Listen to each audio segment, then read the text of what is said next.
राधे राधे दोस्तों, कैसे आप सब। दोस्तों, हमारे YouTube चैनल वास्तु उपाय पर आपका स्वागत है। हमारे चैनल को सब्सक्राइब कीजिएगा और हमारे वीडियो को लाइक, शेयर और कमेंट्स जरूर कीजिएगा। दोस्तों, अभी सावन का महीना चल रहा है और कुछ ही दिनों में सावन का महीना खत्म होने वाला है। और दोस्तों, सावन के महीने में पहले और आखिरी सोमवार का खास महत्व होता है। सावन का अंतिम सोमवार 3 अगस्त को पड़ रहा है और इस बार सावन का आखिरी त्योहार कई महीनों में खास होने वाला है।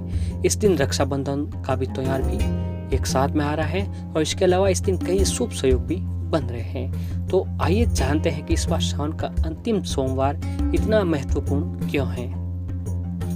इस बार श्रावण मास में 5 सोमवार पड़े हैं। सावन का पहला सोमवार 6 जुलाई का था, जबकि 5वां और अंतिम सोमवार 3 अगस्त को पड़ने वाला है।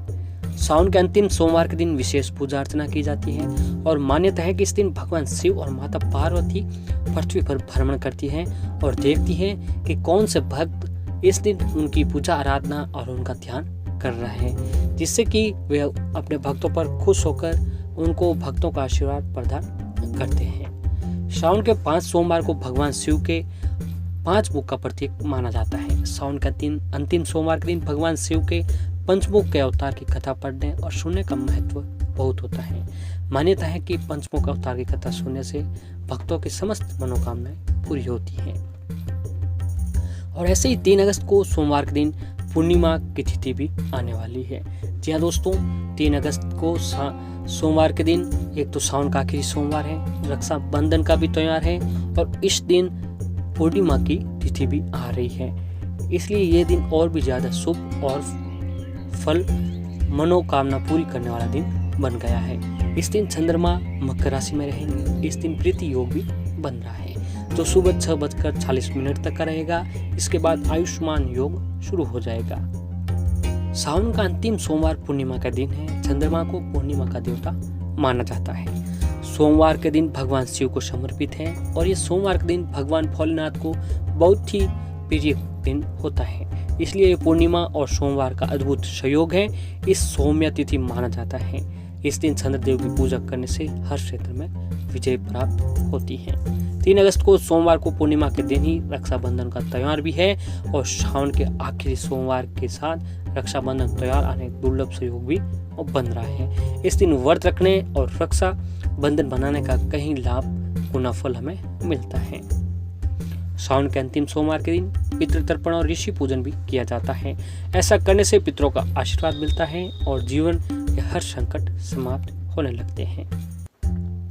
और दोस्तों, ऐसे ही आपको सावन के अंतिम सोमवार के दिन भगवान भोलेनाथ, माता पार्वती जी की आपको विशेष रूप से पूजा आराधना करनी चाहिए, क्योंकि जिससे वह बहुत ही जल्द प्रसन्न होते हैं और अपने भक्तों की सारी मनोकामनाएं पूरी करते हैं और उनके जीवन में चली आ रही परेशानियों को दूर करते हैं। तो दोस्तों, आइए अब जानते हैं कि सावन के अंतिम सोमवार के दिन 3 अगस्त को हमें कौन से उपाय करने चाहिए, जिस उपायों को करके भगवान भोलेनाथ को प्रसन्न किया जा सके। तो आइए जानते हैं कुछ उपायों के बारे में। सावन के अंतिम सोमवार के दिन रुद्राभिषेक, रुद्राष्टक और लिंगाष्टक का पाठ करना बहुत ही फलदायी माना जाता है। इस दिन भगवान शिव का अभिषेक करने के बाद भी दान आपको अवश्य करना चाहिए। और सावन के अंतिम दिन बेलपत्र, दूध और जल चढ़ाकर भगवान भोलेनाथ की पूजा करें, जिससे भगवान शिव और भगवान विष्णु जी की आपके ऊपर विशेष कृपा बनी रहती है। तो दोस्तों, आपको सावन के अंतिम सोमवार के दिन जब आप भगवान भोलेनाथ की पूजा आराधना करते हैं तो उस समय आपको भगवान शिव को बिल्व पत्र जरूर अर्पित करना चाहिए, क्योंकि भगवान शिव को बिल्व पत्र बहुत अति प्रिय होता है। समुद्र मंथन से प्रकट हुए हलाहल विष का सेवन करने से उनका कंठ नीला पड़ गया था। तब देवताओं ने बिल्व पत्र से औषधि तैयार करके उनका इलाज किया था। यही वजह है कि भगवान शिव को बिल्व पत्र इतना प्रिय माना गया है। सावन में दोस्तों, आपको सावन के अंतिम सोमवार के दिन 21 बिल्व पत्रों पर ओम नमः शिवाय लिखकर शिवलिंग पर जरूर चढ़ाएं। इससे आपकी जो भी सभी मनोकामनाएं, जो अधूरी मनोकामनाएं थी, अधूरी इच्छाएं थी, वो पूरी होने लग जाएगी। और अब बात करते हैं तो अगले उपाय की। तो गोमूत्र को हमारे धर्म शास्त्र में सबसे शुद्ध पदार्थ माना गया है। पूजा पाठ के कार्य में इसका विशेष रूप से प्रयोग होता है। और इसका अगर आपके घर में किसी भी प्रकार की परेशानी हो तो सावन में रोज सुबह यानी आपको सोमवार के दिन सुबह गोमूत्र का छिड़काव करें और गूगल धूप अवश्य करें। इससे आपके घर में सभी प्रकार की नकारात्मक ऊर्जा दूर हो जाएगी और भगवान शिव जी का वास होगा।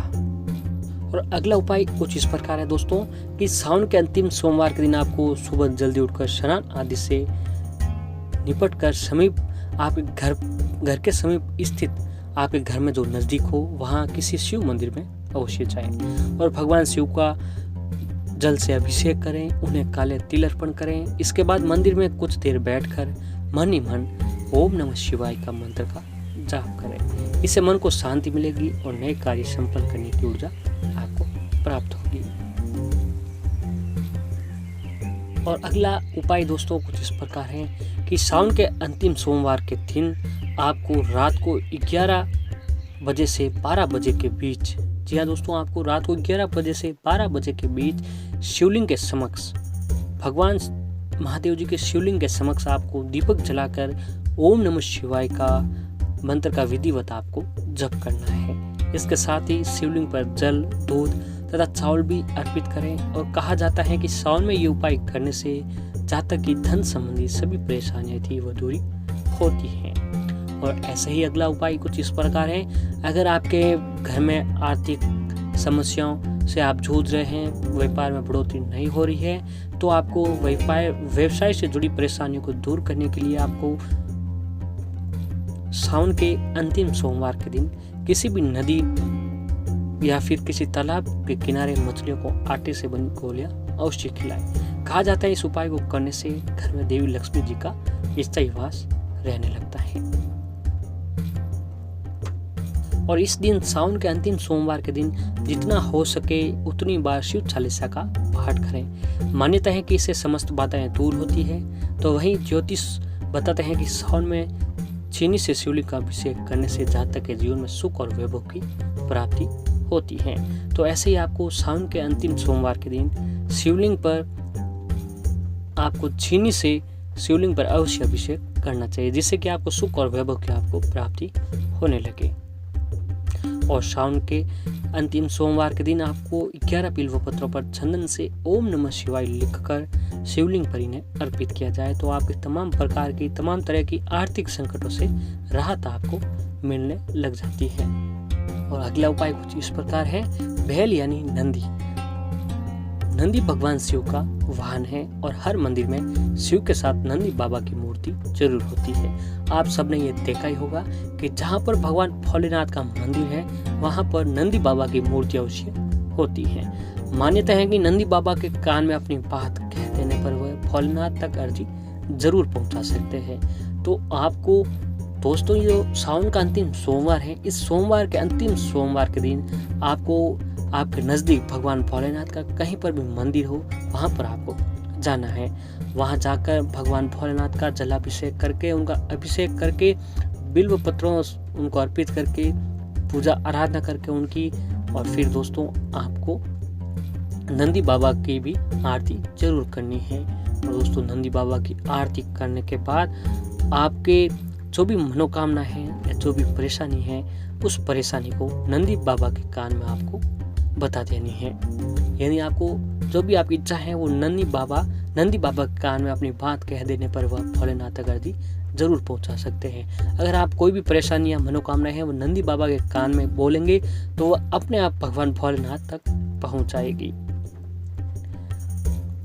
इस प्रकार नंदी बाबा के कान में कोई भी मनोकामना करने से वह अपनी बहुत ही जल्द पूरी होती है। और आपको सोमवार के दिन, सावन के अंतिम सोमवार के दिन आपके घर पर अगर घर पर कोई नंदी बाबा आते हैं या घर के नज़दीक कोई भी बैल आता है उसको आपको रोटी अवश्य खिलानी चाहिए। और सावन के अंतिम सोमवार के दिन आपको भगवान भोलेनाथ के समक्ष व्रत अवश्य रखना चाहिए। इस दिन व्रत रखने से भगवान भोलेनाथ बहुत ही जल्द प्रसन्न होते हैं और आपके ऊपर उनका आशीर्वाद बनाए रखते हैं। तो इसलिए दोस्तों सावन के अंतिम सोमवार के दिन आपको भगवान भोलेनाथ की विशेष रूप से पूजा आराधना करनी चाहिए और पूरे दिन मन ही मन आपको सच्चे श्रद्धा से, सच्चे मन से ओम नमः शिवाय का मंत्र का जाप आपको करते रहना है। क्योंकि दोस्तों इस दिन भगवान भोलेनाथ, माता पार्वती जी पृथ्वी लोक पर आगमन करते हैं और देखते हैं कि कौन से भक्त उनकी सेवा कर रहे हैं, उनका नाम ले रहे हैं, जिससे वो प्रसन्न होते हैं। अगर आप भी इस दिन भगवान भोलेनाथ के समक्ष उनकी पूजा करते हैं सावन के अंतिम सोमवार के दिन, तो आपके जीवन में आ रही सारी परेशानियों को भगवान भोलेनाथ खत्म कर देते हैं।